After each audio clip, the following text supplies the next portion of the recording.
ഇന്നത്തെ മോർണിംഗ് വ്ളോഗിലോട്ട് എല്ലാവർക്കും സ്വാഗതം. ഇന്ന് ഒഴിവുള്ള ദിവസമാണ് കേട്ടോ. അപ്പോൾ അതുകൊണ്ട് രാവിലെ തന്നെ വന്നിട്ട് ഇവരെ പാത്രങ്ങളൊക്കെ ഞാൻ ഇന്നലെ രാത്രി കഴുകി വെച്ചതല്ലേ, അതൊക്കെ ഒന്ന് മാറ്റി വെക്കാൻ വേണ്ടി നിൽക്കുകയാണ്. ഒഴിവുള്ള ദിവസങ്ങളിലല്ലേ നമുക്ക് ഇത്തിരി വൈകി എണീക്കാൻ പറ്റുള്ളൂ. അപ്പോൾ ഞാനിന്ന് വൈകിട്ടാണ് എണീറ്റത്. രാവിലെ നിസ്കാരമൊക്കെ കഴിഞ്ഞ് കിടന്നതാണ്, പിന്നെ വൈകിട്ട് എണീറ്റത്. അങ്ങനെ അതൊക്കെ എടുത്തു വെച്ചു. ഇനിയിപ്പോൾ ബ്രേക്ക്ഫാസ്റ്റിനുള്ളത് നോക്കണം, ഉച്ചയ്ക്കുള്ളത് നോക്കണം. അതൊക്കെയാണ് ഇന്നത്തെ പണികൾ. അപ്പോൾ രാവിലെ ഇന്ന് ബ്രേക്ക്ഫാസ്റ്റിന് പഴം പുഴുങ്ങാമെന്ന് വിചാരിച്ച്. അപ്പോൾ ഒഴിവ് ദിവസങ്ങളിൽ നമുക്ക് എന്തെങ്കിലും പെട്ടെന്ന് ഉണ്ടാക്കുന്ന ബ്രേക്ക്ഫാസ്റ്റിലേ നമ്മൾ ഉണ്ടാക്കി കഴിക്കാം. മിക്കവരും ബ്രെഡായിരിക്കും കഴിക്കുന്നുണ്ടാവുക. ചിലവർ ഒഴിവ് ദിവസമല്ലേ ഇന്ന് നല്ല വിപുലമായിട്ട് കഴിക്കാമെന്ന് വിചാരിച്ച് ഉണ്ടാക്കുന്നവരുണ്ടാവും.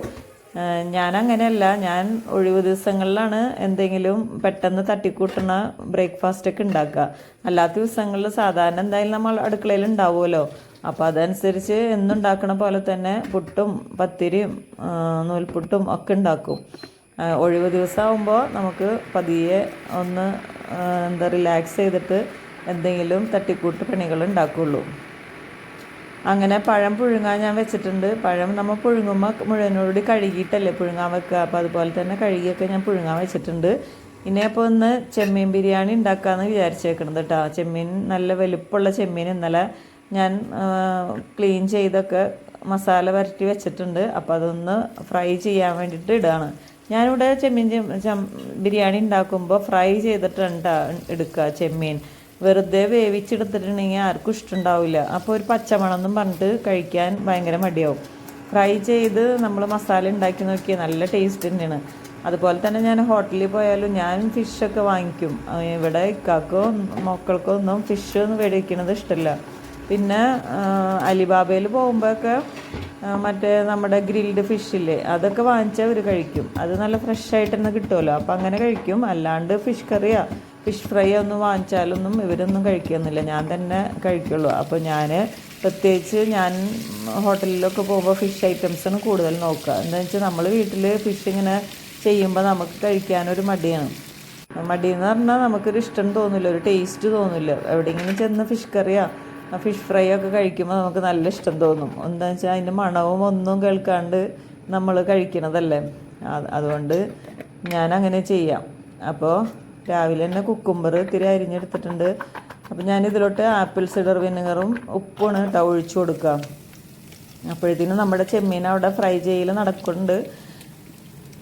ചെമ്മീൻ നല്ല ഫ്രൈ, നന്നായിട്ട് കടക്കാവണ്ട, ഒന്ന് ഷാലോ ഫ്രൈ ആക്കി കിട്ടിയാൽ മതി. അപ്പോഴാ മസാലയൊക്കെ കിടന്നൊന്ന് കുതിർന്ന് വരിക. അങ്ങനെ പിന്നെ പച്ചമുളകും നമ്മുടെ തക്കാളീനൊക്കെ ഒന്ന് അരിഞ്ഞെടുക്കണം. കട്ടിംഗ് ബോർഡ് വെച്ച് അരിയണേക്കാളും ഈസിയിൽ ഞാൻ കൈ കൊണ്ട് ഇങ്ങനെ അരിയും കേട്ടോ. എപ്പോഴും ചീത്ത പറയും, കട്ടിംഗ് ബോർഡ് വെച്ച് അരിഞ്ഞാൽ പോരെ, കൈയൊക്കെ നാശമാവും, കത്തിയുടെ അത് കൊള്ളും കൈമേലെന്നൊക്കെ പറയും. എന്നാലും ഞാൻ മിക്കവാറും കട്ടിംഗ് ബോർഡ് വെച്ച അരികൾ കുറവാണ് കേട്ടോ. മിക്കപ്പോഴും അരിയും, എന്നാലും വേഗം കഴിയാൻ വേണ്ടിയിട്ട് ഞാൻ വേഗം കൈമ പിടിച്ചരിയും. അങ്ങനെ എൻ്റെ ചെമ്മീൻ വറുക്കലൊക്കെ കഴിഞ്ഞു. ഇനി അതിലോട്ട് ഇഞ്ചി വെളുത്തുള്ളി ചതച്ചത് ഇട്ട് കൊടുത്തിട്ടുണ്ട്, സബോള ഇട്ട് കൊടുത്തു, ഉപ്പ് ഇട്ട് കൊടുത്തു. അപ്പോൾ അതൊക്കെ അവിടെ ഇങ്ങനെ നടന്നുകൊണ്ടിരിക്കുന്നുണ്ട് പണികൾ. ഒന്ന് നന്നായിട്ട് ഇളക്കി കൊടുക്കുക. ഇനി ഇതിലോട്ട് മസാലപ്പൊടികളൊക്കെ ചേർത്ത് കൊടുത്ത് ചെമ്മീനും കൂടി ഇട്ട് കഴിഞ്ഞാൽ പിന്നെ മസാല റെഡിയായി. പെട്ടെന്ന് ഉണ്ടാക്കാൻ പറ്റിയൊരു മസാലയാണ് കേട്ടോ ചെമ്മീൻ മസാല. നമുക്ക് ഫ്രൈ ചെയ്ത് ചെമ്മീനൊക്കെ ക്ലീൻ ചെയ്ത് വെച്ചിട്ടുണ്ടെങ്കിൽ നല്ല ഈസിയിൽ ഉണ്ടാക്കാൻ പറ്റും. അങ്ങനെ അതവിടെ നമുക്ക് തക്കാളിയൊക്കെ ഇട്ട് വഴന്ന് വരാൻ വേണ്ടി വെച്ചിട്ടുണ്ട്. അപ്പോൾ ഒരു കോഫിയും കൂടെ തിളപ്പിക്കാമെന്ന് വിചാരിച്ചു. അങ്ങനെ കോഫി ഇന്ന് തിളപ്പിച്ചിട്ടുണ്ട്. അങ്ങനെ ഞങ്ങൾ ബ്രേക്ക്ഫാസ്റ്റ് കഴിക്കാൻ പോണ്. അപ്പോൾ സമയം 10 മണിയൊക്കെ ആയിട്ടുണ്ട് കേട്ടോ. രാവിലെ തന്നെ ആകുമ്പോൾ ബ്രേക്ക്ഫാസ്റ്റ് ഒഴിവുള്ള ദിവസങ്ങളിൽ കഴിക്കാൻ വരാൻ എല്ലാവർക്കും മടിയാണ്. എല്ലാവരെയും ഇങ്ങനെ വിളിച്ചുകൊണ്ടിരിക്കണം. പുറത്തൊക്കെ ഒരേ പണികളും ചെയ്തിങ്ങനെ നടക്കും. അപ്പോൾ അതുകൊണ്ട് എല്ലാവരും വിളിച്ചു വരുത്തി ഞങ്ങൾ നൂൽപുട്ടും ഈ അവലോസ് പൊടിയാണ് കേട്ടോ. അവലോസ് പൊടിയും കൂട്ടിയിട്ടാണ് കഴിക്കണത്. അവലോസ് പൊടിയും പഴം പുഴുങ്ങിയതും കൂട്ടിയിട്ടാണ് കഴിക്കണത്. അപ്പോൾ ഇടയ്ക്കൊക്കെ അവലോസ് പൊടി ഇങ്ങനെ കഴിക്കാൻ തോന്നും. ചായയൊക്കെ ഒഴിച്ച് കഴിക്കാൻ നല്ല ടേസ്റ്റല്ലേ അവലോസ് പൊടി. അതുപോലെ തന്നെ പഞ്ചസാര ഇട്ട് വെറുതെ കഴിക്കാനും ടേസ്റ്റ് തന്നെ. അപ്പോൾ ഇടയ്ക്ക് ഞാൻ എൻ്റെ വീട്ടിൽ പോകുമ്പോൾ ആ ഭാഗത്തൊരു കടയുണ്ട്. അവിടെ നിന്ന് മേടിച്ച നല്ല നമ്മൾ മില്ലിൽ വറക്കാത്ത, നമ്മൾ കൈ കൊണ്ട് തന്നെ വറക്കണ അവലോസ് പൊടിയില്ലേ, അത് കിട്ടും. അപ്പോൾ അത് വാങ്ങിക്കൊണ്ട് പോരും. അത് എൻ്റെ ഉമ്മാക്കും വാങ്ങിക്കൊടുക്കും, ഞാനും വാങ്ങിക്കൊണ്ട് പോരും. അപ്പോൾ അങ്ങനെയാണ് ചെയ്യാറ്. അപ്പോൾ കുറച്ചേ വാങ്ങുള്ളൂ. എനിക്കും ഇക്കാണ് കഴിക്കുള്ളൂ. അപ്പോൾ അതുകൊണ്ട് അത് വാങ്ങിക്കൊണ്ടുവന്ന് കഴിക്കുമ്പോൾ നല്ല ടേസ്റ്റാണ്. നമ്മൾ വീട്ടിലൊക്കെ വറക്കണ പോലെ തന്നെ ഉണ്ടാവും. അപ്പോൾ അങ്ങനെ എൻ്റെ മസാലപ്പണി ഇവിടെ അവസാനിച്ചിട്ടുണ്ട്. ഇനി ചെമ്മീനും കൂടി ഇട്ട് കൊടുത്ത് ഒന്ന് വഴറ്റിയെടുത്തിട്ടുണ്ടെങ്കിൽ നമ്മുടെ ചെമ്മീൻ മസാല റെഡി ആയിട്ടുണ്ട്. ഇനി ഇത്തിരി നേരം ഞാൻ മൂടി വെച്ച് കൊടുക്കും. ഇത്തിരി മല്ലിയിലൊക്കെ ഇട്ട് കൊടുത്തിട്ട് മൂടി വെച്ച് കൊടുത്തു കഴിഞ്ഞാൽ നല്ല ഉഷാറ് മസാലയായി കിട്ടും. ഇനി നമുക്ക് ചോറ് വെച്ച് ഇത് ദമ്മിട്ട് കൊടുത്താൽ ഇതിൻ്റെ പണി കഴിയും. അപ്പോൾ ചെമ്മീനൊക്കെ ഉണ്ടാക്കുമ്പോൾ തലേദിവസം ഇതേപോലെ ക്ലീൻ ചെയ്തൊക്കെ മസാല പരട്ടി വെച്ചിട്ടുണ്ടെങ്കിൽ നമുക്ക് പെട്ടെന്ന് തന്നെ ചെമ്മീൻ ബിരിയാണിയൊക്കെ ഉണ്ടാക്കിയെടുക്കാൻ പറ്റും. അങ്ങനെ ഞങ്ങൾ ബ്രേക്ക്ഫാസ്റ്റ് കഴിക്കലൊക്കെ കഴിഞ്ഞു. അപ്പോൾ അതിൻ്റെ പാത്രങ്ങളൊക്കെ കഴുകിയെടുക്കണം. എന്ത് കഴിച്ചു കഴിഞ്ഞാലും ഉണ്ടാവുമല്ലോ പാത്രങ്ങൾ. ഒരു ചായ തിളപ്പിച്ചാൽ തന്നെ എത്ര പാത്രങ്ങൾ ഉണ്ടാവുക നമുക്ക് കഴുകാനായിട്ട്. അപ്പോൾ അതെല്ലാം കഴുകി കഴിഞ്ഞ് അവിടെയൊക്കെ ക്ലീൻ ചെയ്ത് ഇരിക്കുകയാണ്. ഇനി അടുത്ത പണി എന്ന് വെച്ചാൽ പണിക്ക് ചെയ്യണം. ഇനി നമ്മുടെ ചോറ് വയ്ക്കണ പരിപാടിയാണുള്ളത്. അപ്പോൾ അതിന് മുമ്പ് ഞാൻ കുറച്ച് ആപ്പിളും കട്ട് ചെയ്തിട്ടുണ്ടായില്ല, ആപ്പിളും പിന്നെ കുക്കുംബറും കട്ട് ചെയ്തിട്ടുണ്ടായിരുന്നു. അപ്പോൾ അതിൽ നിന്ന് ഒരേ കഷ്ണങ്ങൾ കഴിക്കാൻ വേണ്ടി ഇരുന്നതാണ്. അങ്ങനെ അരി ഞാൻ അളന്നെടുക്കണം കേട്ടോ. അരി ഇങ്ങനെ കവറിൽ തന്നെ വെച്ചിരുന്നതാണ് ഇത്. അപ്പോൾ അതൊന്ന് അളന്നെടുത്തു. ഞാൻ 2 ഗ്ലാസ് അരിയാണ് വെക്കണത്. ബിരിയാണിയൊക്കെ വെക്കുമ്പോൾ ഞാൻ എന്തായാലും 2 ദിവസത്തിനും കൂടി വയ്ക്കും. പിറ്റേ ദിവസം മോൾക്ക് സ്കൂളിൽ കൊണ്ടുപോകാനും വേണമെന്ന് പറയും. അപ്പോൾ കുട്ടികൾക്കൊക്കെ നല്ല ഇഷ്ടമാണ്. അപ്പോൾ വേറൊരു പാത്രത്തിലും കൂടി ഞാൻ കൊടുത്തയക്കും. അപ്പോൾ അരി വെക്കാൻ വേണ്ടിയിട്ട് ഞാൻ കുക്കറിലാണ് കേട്ടോ ഞാൻ ചോറ് വയ്ക്കുക. ആ കുക്കറിലോട്ട് നെയ്ച്ചോറ് വെക്കേണ്ട വിധം എല്ലാവർക്കും അറിയാവുന്നതല്ലേ. നെയ്യ് ഒഴിച്ച് കൊടുക്കുക, മസാലകളൊക്കെ ഇട്ട് കൊടുക്കുക, കാഷ്യൂനട്ടും കാര്യങ്ങളൊക്കെ വറുത്തെടുത്ത് വയ്ക്കുക. എന്നിട്ട് അതിലോട്ട് ഒരു ഗ്ലാസ് അരിക്ക് 1.5 ഗ്ലാസ് വെള്ളം ഒഴിച്ചു കൊടുത്തിട്ട് നമ്മുടെ അരി കഴുകി കുതിർത്തിയ അരി അതിലോട്ട് ഇട്ട് കൊടുത്ത് ഞാൻ 2 വിസിലാണ് കളയുക. ഓരോരുത്തരുടെ കുക്കറിൻ്റെ അളവനുസരിച്ച് വലുപ്പമൊക്കെ അനുസരിച്ച് അരിയുടെ വലുപ്പമനുസരിച്ച് വിസിലിൻ്റെ അളവിൽ മാറ്റം വരും. അപ്പം എനിക്ക് 2 വിസിൽ പോകുമ്പോഴത്തേനും എനിക്ക് വെന്ത് കിട്ടും. അങ്ങനെ ഞാനിവിടെയൊക്കെ ഒന്ന് ക്ലീൻ ചെയ്യാൻ വേണ്ടി ഇരുന്നത്. അപ്പോൾ അരിയൊക്കെ അവിടെ കിടന്ന് വേവുമ്പോഴത്തേനും നമുക്ക് ഈ പണികളൊക്കെ ചെയ്യാമല്ലോ. അങ്ങനെ ഞാനിവിടെയൊക്കെ ഒന്ന് അടിച്ച് വാരിയെടുത്തു. പിന്നെ ഇനി ഒന്ന് മോപ്പ് ചെയ്യണം. അടുക്കള മാത്രം ഒന്ന് മോപ്പ് ചെയ്തെടുക്കണുള്ളൂ. ഇപ്പോൾ ക്ലീൻ ഇവരൊക്കെ ഉള്ള ദിവസങ്ങളല്ലേ. അപ്പോൾ അത് കാരണം എല്ലായിടത്തൊന്നും മോപ്പ് ചെയ്യണില്ല. അല്ലെങ്കിലും എല്ലായിടത്തും ഞാൻ ദിവസേന ഒന്നും മോപ്പ് ചെയ്യാറില്ല. 1.5 മോപ്പ് ചെയ്യുള്ളൂ. എല്ലാവരും ഇത്രയും സ്ഥലം മുഴുവൻ നമ്മൾ മോപ്പ് ചെയ്ത് എടുത്ത് വരുമ്പോഴത്തേനും നമ്മൾ വയ്യാണ്ടാവും. അപ്പോൾ അതുകൊണ്ട് അധികം ഇപ്പോൾ മഴയായ കാരണം വെറുതെ പൊടികളധികം ഒന്നും ഉണ്ടാവില്ലല്ലോ, വെറുതെ ഒന്ന് അടിക്കേണ്ട വരുള്ളൂ. അപ്പോൾ അതുകൊണ്ട് അടുക്കള ഞാൻ എന്നും മോപ്പ് ചെയ്യും. നമ്മൾ വെള്ളമൊക്കെ ഉപയോഗിക്കുമ്പോൾ അടുക്കളയിൽ വെള്ളമൊക്കെ വീഴുന്നതല്ലേ. അപ്പോൾ അതുകൊണ്ട് അടുക്കള എന്തായാലും മോപ്പ് ചെയ്തെടുക്കും. അത് കഴിഞ്ഞ് സിറ്റ് ഔട്ട് ഒന്ന് അടിക്കാൻ വന്നിട്ടുണ്ടായിരുന്നു. അപ്പോൾ പുറത്ത് ഒരേ പണികളൊക്കെ നടക്കുന്നുണ്ട്. ചെടികളും ഒക്കെ ആയിട്ട് ചെടികളുടെ റോസിൻ്റെ തണ്ട് വെട്ടലും പിന്നെന്താ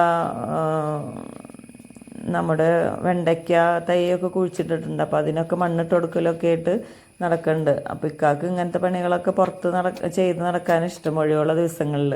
അപ്പോൾ ഞാനിവിടെയൊക്കെ അടിച്ചു വാരി. അപ്പോൾ മുറ്റം അടിച്ചു വാരാൻ വേണ്ടിയിട്ടും പോയിട്ടുണ്ടായിരുന്നു. മുറ്റം ഞാൻ ടൈലും കുറച്ച് ഇലകളൊക്കെ വീണിട്ടുണ്ടായിരുന്നു. മറ്റേ സപ്പോർട്ടയുടെ ഇലയൊക്കെ ഇല്ലേ. അപ്പോൾ ഒന്ന് വെയിൽ കണ്ടപ്പോൾ ഒന്ന് ഉണങ്ങുമ്പോഴല്ലേ നമുക്ക് അടിച്ചാൽ കിട്ടുള്ളൂ. അപ്പോൾ അങ്ങനെ അവിടെയൊക്കെ ഒന്ന് അടിച്ചു വാരി എടുത്തു. അപ്പോൾ മോള് ഫോൺ വിളിച്ചിട്ടുണ്ടായിരുന്നു അതിൻ്റെ ഇടയിൽ കൂടെ. അപ്പോൾ അവളായിട്ട് വർത്താനം പറഞ്ഞിരുന്നു. അവൾ ഡെലിവറി കഴിഞ്ഞിട്ടുണ്ട്, ആൺകുട്ടിയാണ്. ഇപ്പോൾ ഒരാഴ്ച ആയിട്ടുള്ളൂ. അപ്പോൾ അതിൻ്റെ വിശേഷങ്ങളൊക്കെ പറഞ്ഞ് അങ്ങനെ ഞാൻ ഫോണൊക്കെ വെച്ചിട്ടാണ് മുറ്റടിക്കാൻ പോയത്. വേറെ വിശേഷങ്ങളൊന്നുമില്ല. അപ്പോൾ അവൾ സുഖമായിട്ടിരിക്കുന്നു. അവൾ ഇവിടെയല്ല, കാനഡയിലാണ്. അവൾ PG ചെയ്യാൻ വേണ്ടി കാനഡയ്ക്ക് പോയതാണ്. അപ്പോൾ മോനും പോയിട്ടുണ്ട് അങ്ങോട്ട്. അപ്പോൾ അങ്ങനെ ഇപ്പോൾ ഡെലിവറിയൊക്കെ കഴിഞ്ഞു. ഇനി ജോലി നോക്കണം. അങ്ങനെ അപ്പോഴത്തേനും എൻ്റെ അടിച്ചു വാരലൊക്കെ കഴിഞ്ഞു. ഞാൻ അകത്തോട്ട് വന്നു. അപ്പോൾ ചോറൊക്കെ നന്നായിട്ട് വെന്ത് പാകത്തിനായിട്ടുണ്ട്. അപ്പോൾ ദമ്മിടാൻ വേണ്ടി ഒരു കടായി ഞാൻ എടുത്തിട്ടുണ്ട്. ഇതേപോലത്തെ കടായിലാണ് ഞാൻ ദമ്മിട. കുറച്ചല്ലേ ഉള്ളൂ, 2 ഗ്ലാസ് അരിയല്ലേ ഉള്ളൂ. അപ്പോൾ കുറച്ച് ചെറിയ പാത്രം മതി. അപ്പോൾ അതിലോട്ട് ആദ്യം തന്നെ ചോറ് ഇട്ട് കൊടുത്ത് പിന്നെ അതിൻ്റെ മുകളിൽ നമ്മുടെ ചെമ്മീൻ റോസ്റ്റ് ഇട്ട് കൊടുത്ത് കുറച്ച് മല്ലിയിലയും കാഷ്യൂനട്ടൊക്കെ വിതറി കൊടുത്തതിന് ശേഷം പിന്നെ അതിൻ്റെ മുകളിൽ വീണ്ടും ചോറിട്ട് കൊടുത്ത് ഒന്ന് നന്നായിട്ട് എല്ലായിടത്തും ഒന്ന് സെറ്റ് ചെയ്ത് വെച്ചതിന് ശേഷം വീണ്ടും മല്ലിയിലയും കാഷ്യൂനട്ടും ഇട്ട് കൊടുത്ത് അടച്ച് മൂടി വെച്ച് കൊടുത്താൽ ഒരു അരമണിക്കൂർ നേരം ഞാൻ സിമ്മിലിട്ട് വെച്ചിരുന്നു. അപ്പോൾ നമ്മുടെ ദമ്മ് നന്നായിട്ട് വരും. അപ്പോൾ ഇന്ന് ഞാൻ അലുമിനിയം ഫോയിലിട്ട് മൂടിയില്ല, അതിൻ്റെ ഹോളിൽ മാത്രം ഒരു ഗ്രാമ്പൂ ഇട്ട് അടച്ചു കൊടുത്തു ഹോള്. അങ്ങനെ ചോറ് വെച്ച പാത്രങ്ങളൊക്കെ അപ്പം തന്നെ കഴുകി വെക്കണം. മസാല ഉണ്ടാക്കിയ പാത്രങ്ങളൊക്കെ ഉണ്ടാവില്ലേ, അതൊക്കെ അപ്പം തന്നെ കഴുകി വെക്കണം. ഇനി കുളിക്കണം. അപ്പോൾ മോളിന്ന് മുഖത്ത് നല്ല കരിവാളിപ്പൊന്നും പറഞ്ഞിട്ട് ഒരു പാക്ക് റെഡിയാക്കി വെച്ചിട്ടുണ്ട്, അപ്പോൾ അതും ഇടണം. പിന്നെ അപ്പോൾ സാലഡും കൂടെ ഉണ്ടാക്കി വെച്ചിട്ട് പോവാമെന്ന് വിചാരിച്ചു. അപ്പോൾ ഇനി കുളി കഴിഞ്ഞ് വരുമ്പോൾ ഭക്ഷണം എടുത്ത് കഴിക്കല്ലേ വേണ്ടൂ, സാലഡ് പിന്നെ ഉണ്ടാക്കാൻ നിൽക്കണ്ടല്ലോ. ഞാൻ സാലഡ് ഉണ്ടാക്കുക സബോളയും തക്കാളിയും പച്ചമുളകും കൂടി അരിഞ്ഞ് നന്നായിട്ട് പാകത്തിന് ഉപ്പിട്ട് നന്നായിട്ടൊന്ന് കൈകൊണ്ട് തന്നെ ഒന്ന് തിരുമ്മി കൊടുക്കും. അതിന് ശേഷം അതിലോട്ട് കുറച്ച് സുർക്കയും കൊണ്ട് ഒഴിച്ചിട്ടുള്ള സാലഡ് ഉണ്ടാക്കുക. ചെമ്മീൻ ബിരിയാണിയൊക്കെ ഉണ്ടാക്കുമ്പോൾ എല്ലാവർക്കും ഇവിടെ തൈര് വേണ്ടാന്ന് പറയും. ചെമ്മീനും തൈരും ചിലപ്പോൾ ചേരില്ല, അപ്പോൾ അത് വേണ്ട, വെറുതെ ഇതേപോലെ സാലഡ് ഉണ്ടാക്കിയാൽ മതി എന്ന് പറയും. അപ്പോൾ ഇങ്ങനെയാണ് ഇപ്പോൾ സാലഡ് ഉണ്ടാക്കുക. മിക്കവാറും എൻ്റെ മൂത്ത മോളുള്ള സമയത്ത് അവൾക്കാണ് തൈരൊക്കെ ഒഴിച്ചിട്ടുള്ള സാലഡ് ഉണ്ടാക്കുക. തൈര് ഒഴിച്ച സാലഡ് ഉണ്ടാക്കും, പുതിന ചമ്മന്തി ഉണ്ടാക്കും, അതൊക്കെ അവൾക്ക് ഇഷ്ടമാണ്. ഇവിടെ ചെറിയ ആൾക്ക് അതിൻ്റെ ഒന്നും ആവശ്യമില്ല, ഈ സാലഡ് ഒരു ടീസ്പൂണ് കഴിക്കുകയേ ചെയ്യുള്ളൂ. അങ്ങനെ ഞാനൊന്ന് പാക്ക് ഇടാമെന്ന് വിചാരിച്ചു. മുഖത്ത് ആകെ കരിവാളിച്ചിട്ടുണ്ട്. മോള് ബസ്സിൽ പോകണ കാരണം കുറച്ച് നടക്കാനൊക്കെ ഉണ്ട്, അപ്പോൾ നല്ല വെയിലുണ്ടാവും. അപ്പോൾ അവളുടെ മുഖം നന്നായിട്ട് കരിവാളിച്ച കാരണം പാക്ക് ഇട്ടത്. ഇത് കടലമാവും പിന്നെ മുൾട്ടാൻ മിട്ടിയും തൈരും പാലും പിന്നെന്താ പിന്നെ അതിലോട്ട് ചെറുനാരങ്ങ നീരും കൂടെ പിഴിഞ്ഞിട്ടുള്ളൊരു പാക്കാണ് കേട്ടോ. എനിക്ക് നല്ല മാറ്റം തോന്നിയത് ഇട്ടപ്പോൾ. മുഖം മഞ്ഞ നിറമൊന്നും ആയൊന്നുമില്ല, നല്ല പാകത്തിനുള്ള കരിവാളിപ്പൊക്കെ പോയിട്ടുണ്ടായിരുന്നു. വല്ലപ്പോഴും ഇടുള്ളൂ, എപ്പോഴും ഇടാൻ പറയും, എന്നാലും വല്ലപ്പോഴൊക്കെ ഞങ്ങൾ ഇതേപോലെ ഇട്ട് കൊടുക്കാറുണ്ട്. അങ്ങനെ ഞങ്ങൾ കുളിയൊക്കെ കഴിഞ്ഞ് ഞാൻ ഫ്രഷായി വന്നു. ഇനിയിപ്പോൾ ചോറെടുക്കാനുള്ള പരിപാടിയാണ്. നമ്മൾ ബിരിയാണിയൊക്കെ വെക്കുമ്പോൾ നല്ല പാത്രങ്ങളൊക്കെ എടുക്കില്ല, നല്ല പാത്രം മീൻസ് എപ്പോഴും എടുക്കാത്ത പാത്രങ്ങളിലൊക്കെ എടുക്കുള്ളൂ. അപ്പോൾ അതൊക്കെ കഴുകി വെച്ചിട്ടുണ്ടായിരുന്നു. അങ്ങനെ അതിൽ ബിരിയാണി എടുക്കാമെന്ന് വിചാരിച്ച് അങ്ങനെ ബിരിയാണിയൊക്കെ തുറന്ന് നോക്കിയപ്പോൾ നല്ല ദമ്മൊക്കെ നല്ല ശരിയായിട്ടുണ്ട്, നന്നായിട്ട് ആവി വന്നിട്ടുണ്ട്, നല്ല ചൂടിൽ തന്നെ ഇരിക്കുന്നുണ്ട്.